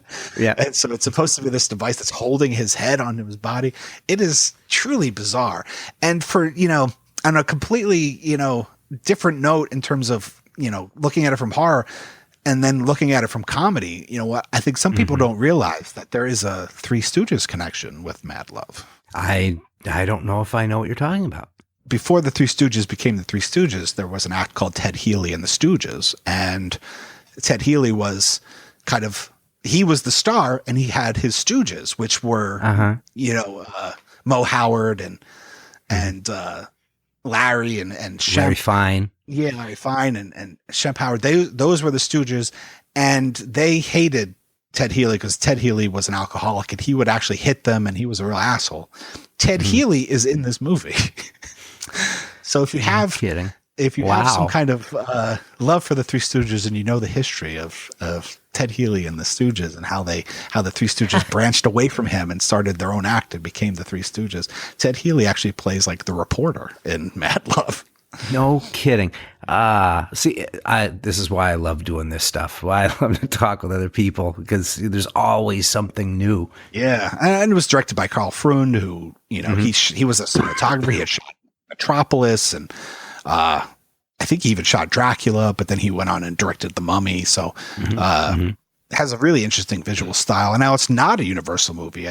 Maybe it's MGM. I don't know I thought it was RKO, but I could be wrong. It might be. You're right. It might be RKO. But, when you put in the context of the kinds of things that were coming out, we always think of the Universal films, right? When we think of horror of the 30s. Mad Love is a really interesting kind of off the beaten path pick for that time of cinema.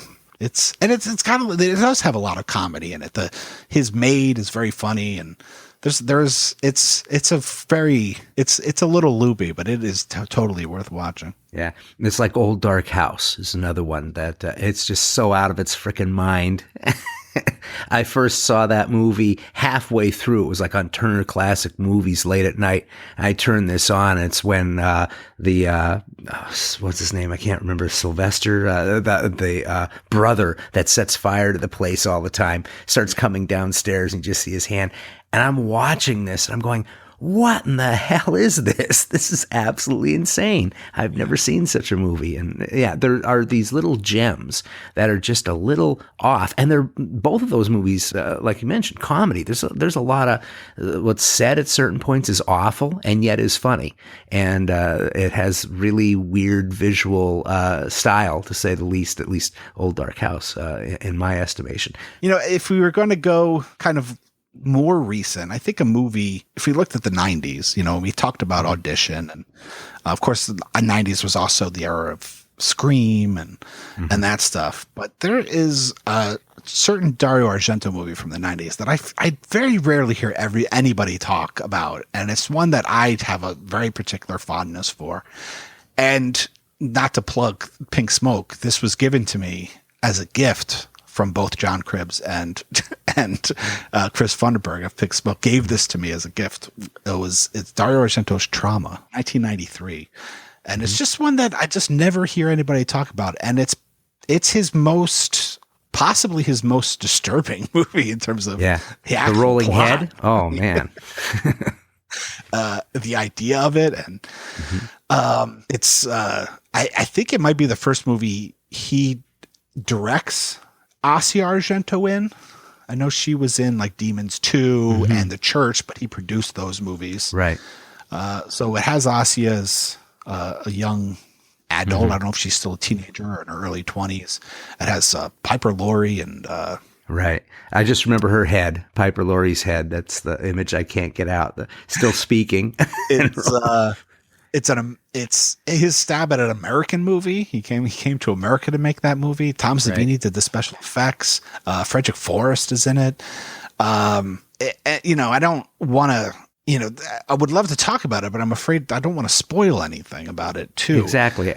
I think even just recommending it. Brad Dourif's in it, and he's great. It's really crazy, and it's playing with the same motifs that I think Argento fans love, which is this giallo thing, but also Argento's obsession of witnessing a murder and not remembering it quite correctly, and having that be what drives the protagonist to kind of solve it. Asia Argento witnesses like her parents get murdered, and then it's about finding out what happened, and what happened is like how it's completely bizarre and entirely messed up. Yeah, I'm saying nothing. and the motivation of the killer is you will never see that coming a mile. Like it's something that you can't even imagine. It's just a movie that like I said, it was given to me as a gift, and I was in the thick of my very first obsessive period of Dario Argento, and I watched that movie, and it's one that I don't think even people that would call themselves Argento fans, a lot of them haven't even seen it. And it's certainly past a period where people think that it's his prime, it's post opera, and some people think that's even past his prime. But I think like drama is a really cool and fascinating film. I think it says a lot about Argento. I think it says a lot about his relationship with Asia Argento. Well, that's one of the rough parts of that movie. And Asia is playing a character. Asia is playing a character that's very much based on a sister of hers that had a lot of issues, who I don't think is with us any longer. Had a lot of, eating disorder and self-harm. And it's just, I think it's, in a way, it's one of his most revealing films about him and his kind of family unit. Oh, wow. I mean, that's that in itself. I mean, if they did the Osbournes, but the Argentos, that would have been freaking amazing, because just the idea that his ex-wife is basically all the murdered people. I get to beat up my ex-wife in every movie. Oh, by the way, they're my hands. Oh, that's my daughter. We're going to have this moment. I mean, it's like, whoa. I have to give him amazing credit for being that crazy and open about it. Him and Jodorowsky. I mean, if you see the documentary with his on Santa Sangre and how he treats his three sons in that movie, it's just unbelievable. It's all in the family with these guys. The guy that got me through the 90s was Larry Fessenden, because I was like feeling like I was in the middle of a desert, and I saw Habit. Yeah. And first off, a New York movie. It really felt like a New York movie.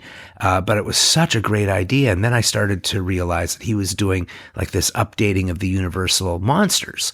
And he was just like, wow, what a breath of fresh air for me. So I always plug him if I get a chance. I was jealous to see that you got a nod forward from him, right? Yeah, Larry wrote the forward to the book. Habit is a really interesting film that I unfortunately didn't see during the 90s. I didn't see it till afterwards. But what I found most interesting about that movie is it was made at the time, which was this kind of big boom or renaissance of American independent cinema. I mean, it was made, it came out around the time of things like Reservoir Dogs and El Mariachi and Clerks, and it was part of that. But it's this very kind of straight ahead, thought provoking, modern take on vampirism. So it's very interesting to see that movie and think about it in the context of it's part of this wave, but it's so not like that. Yeah. But yet it is kind of, because it's clearly shot on 16 millimeter and it's so independent, and it's in his apartment. There's his friends. It's his bar he worked at. It's very New York, and that's a good one. Larry he's just a fascinating guy in himself. Oh, yeah. I was very lucky that he, wrote the foreword to the book. They don't tell you when you write a book, or I don't even know if you would consider what I did write it. I mean, I don't know, maybe an author edit a book like the one I did, but they don't tell you that once you have it and you hand it in, then you have to find people to write blurbs for it, like little promotional blurbs for the back cover, and see if you can find somebody to write a forward. But you need somebody that's people are going to know who they are, and I don't know anybody. I just reached out to a million people, and I was very fortunate with the caliber of people that responded. The one person I did know was Jeff Lieberman, who did Squirm and Blue Sunshine. He, coincidentally enough, I taught the horror class for several years, and then they basically discontinued that class. I don't know, for budgetary reasons or whatever. So I never, I went on, and several years later, I get a call. I'm at work.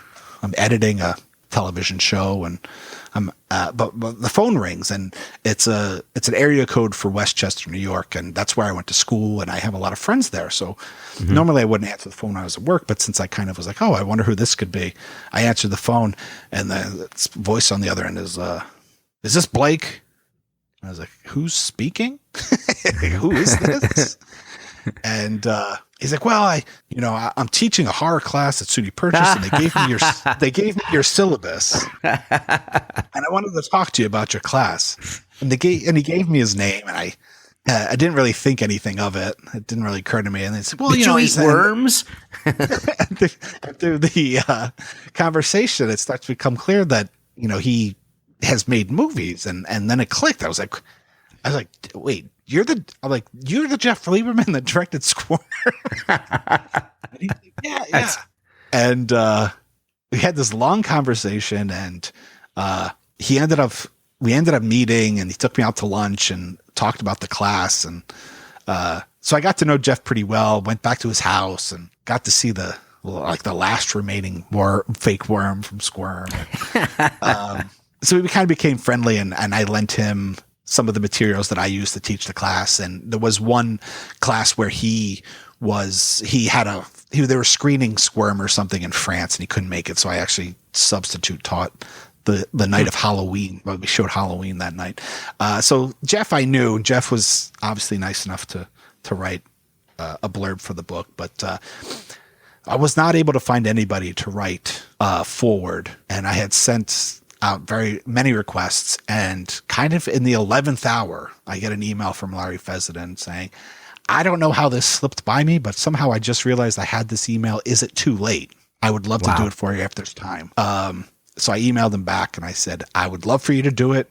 Can you have it done in like 2 days? And the afternoon or night, or maybe the morning of the third day, they came in. He's a stand-up guy. Jeff Grace is in the book, and Jeff works a lot with Larry in terms of the glass eye picks, and even has scored for Larry. And I actually did a podcast, Film Wax Radio, around Halloween. Jeff and I went and we talked horror, film music, and Larry was supposed to be there, but something happened in his personal life. He couldn't be there, but he called in. And so the three of us sat there and talked with the host about horror film music. I would have loved to have met Larry in person, but I was able to thank him over the phone during that podcast and tell him how much it meant to me that he took the time to do that.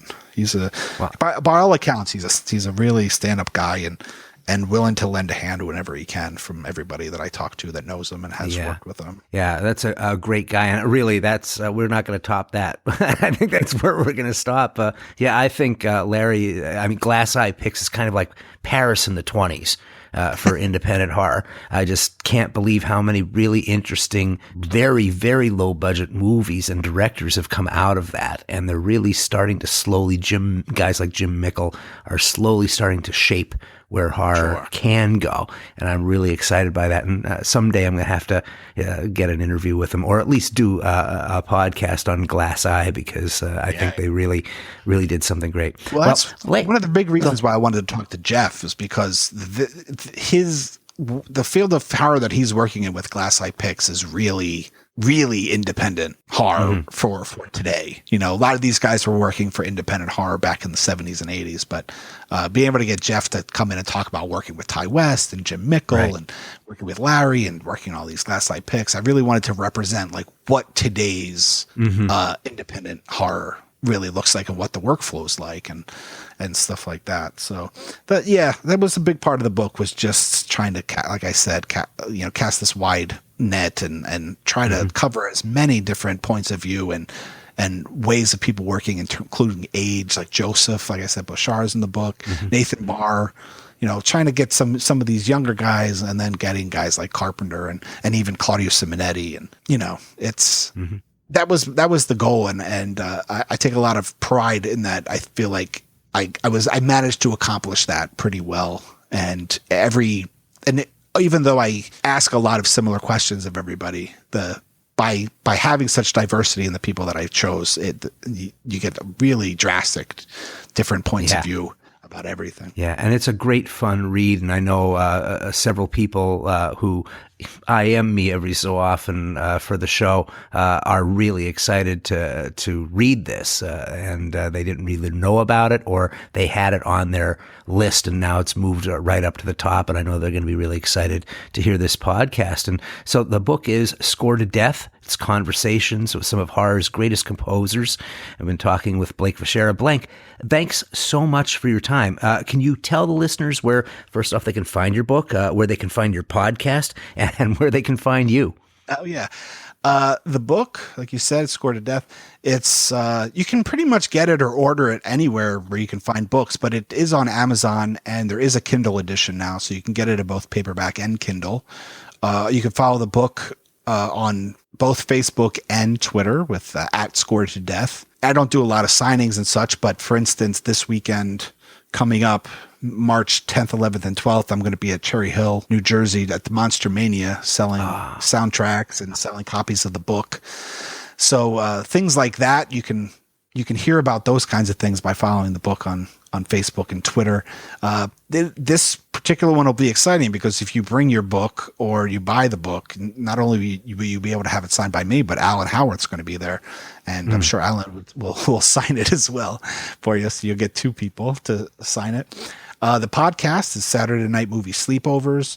It's kind of we try to cover a lot of different kinds of movies. We tend to focus on the 80s and 90s strictly because we talk nostalgically about the movies we grew up with, and those were the times that we grew up. But like I said, we did like Mad Love, for instance, and we've gone back. We did like Dirty Harry, and we did Rocky. So we've ventured further back than the 80s and 90s. But we have a very fun, committed Facebook community. So look us up on Facebook. We always post stuff and start off conversations there. The podcast is also available. You can also follow the podcast at Twitter at Sat Sleepovers. And the other thing I will ask is if you have purchased the book and you enjoy the book is nominated for a Rondo Award this year in the category of Book of the Year. So I think voting goes till mid-April. So if you have the time and you enjoyed the book, I would appreciate a vote, because I personally would love to have a little Rondo Hatton bust in my apartment. So well, you heard that, Horror Hounds. Category number 11, Book of the Year. Please vote for Score to Death. And this was a lot of fun, and I will come back as often as you'll have me. Oh, fantastic. I'm glad to hear that you enjoyed it. I certainly did too, and I have a feeling that our listeners will as well. I think the Horror Horde is probably going to see about getting that Rondo Award going once they read this book. It's really a lot of fun. Well, for everyone that's listening, thank you so much, and stay hellbent. And thanks for listening to my show. I'd love to hear back from you. you can email me directly at scott@hellbentforhorror.com. And I've also updated my Hellbent for Horror website, hellbentforhorror.com. You can download every episode directly from there, read any newsletters, and you can go to any of my social websites and emails all from the homepage.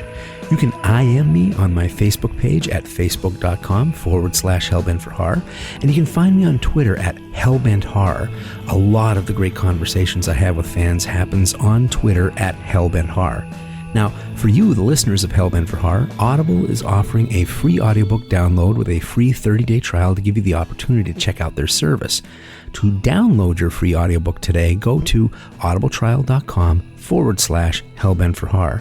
If you like the show and you're curious about audiobooks, sign up for the service through Hellbent for Horror. It helps make this podcast sustainable for me. I thank you in advance. And thank you for listening, folks. Hellbent for Horror was written and broadcast by me, S.A. Bradley, and produced by me and Lisa Gorski.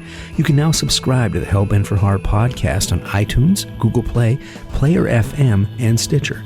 And if you like the show, please consider writing a review on iTunes or Stitcher or Google Play. It really helps. Till next time, stay hellbent.